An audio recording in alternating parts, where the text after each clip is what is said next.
नमस्कार साथियों, वंदे मातरम, जय श्री राम। आज बात करेंगे ऐसे मुद्दे की, एक ऐसे मामले की शायद आप सोच नहीं सकते। हिंदुस्तान से करीबन 2800 किलोमीटर दूर ईरान के लिए उन कश्मीरियों का जो दर्द छलका है, उन लोगों ने क्या क्या किया है मैं बताना चाहूंगा आपको। ये वही कश्मीरी है जिन्होंने ना पुलवामा आतंकी हमले पर अपना दर्द बताया, ना कोई सहयोग किया, ना देश के अंदर अनेकों बार बाढ़ आई, कोरोना आया, अनेकों महामारी आई, परंतु इन कश्मीरियों का मुंह नहीं खुला, इनके जेब में हाथ नहीं गया। परंतु हिंदुस्तान से 2800 किलोमीटर दूर ईरान के अंदर जो चीज हुई, उसको लेकर कश्मीर के लोगों ने करोड़ों रुपए का चंदा इकट्ठा किया। इतना ही नहीं, उनके घरों से तांबे के, सोने के, चांदी के जेवरात और बर्तन तक इकट्ठे किए। इतना ही नहीं, उन लोगों ने अपने उन छोटे छोटे बच्चों के गुल्लक तोड़ दिए और उन सब में से पैसा इकट्ठा करके ईरान भेज दिया उनके अब्बा जान के पास। मेरा सवाल है उन कश्मीरियों से कि आप लोगों को भारत से इतनी नफरत क्यों?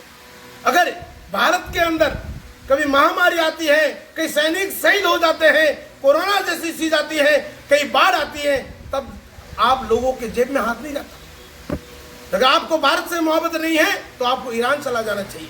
आपने सुना होगा बीच में पाकिस्तान के एक मंत्री ने कहा कि ईरान से मोहब्बत करने वाले मुसलमानों को ईरान चला जाना चाहिए, पाकिस्तान में जरूरत नहीं है। तो मैं आप लोगों को कहना चाहता हूं, कश्मीरियों, जिहादियों, हिंदुस्तान में रहना है, हिंदुस्तान की रोटी खाना है तो हिंदुस्तान का ही गुणगान करना पड़ेगा।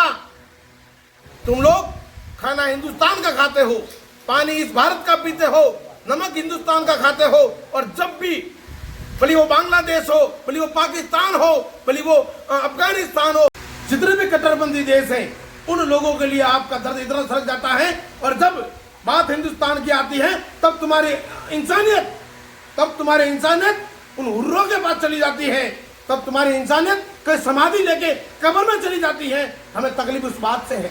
मैं किसी मुसलमान का, किसी इस्लाम का दुश्मन नहीं हूं, मैं उन लोगों का दुश्मन हूं जो इस देश के दुश्मन है, जो सनातन धर्म के दुश्मन है।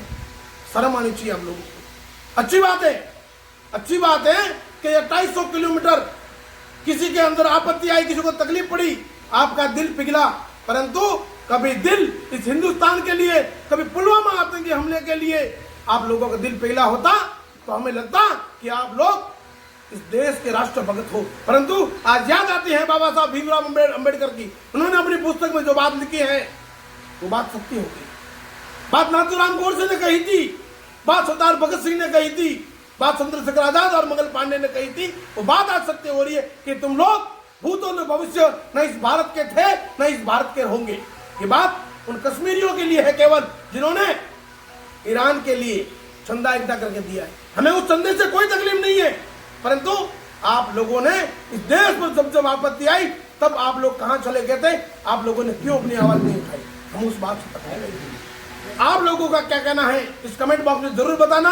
उन लोगों के लिए जिन्होंने ये पूरा कार्य किया है और भारत को नजरअंदाज किया है समय समय पर, संकट के समय में, उन लोगों के बारे में आपका क्या कहना है जरूर नीचे कमेंट बॉक्स में बताइए। जय श्री राम, वंदे मातरम।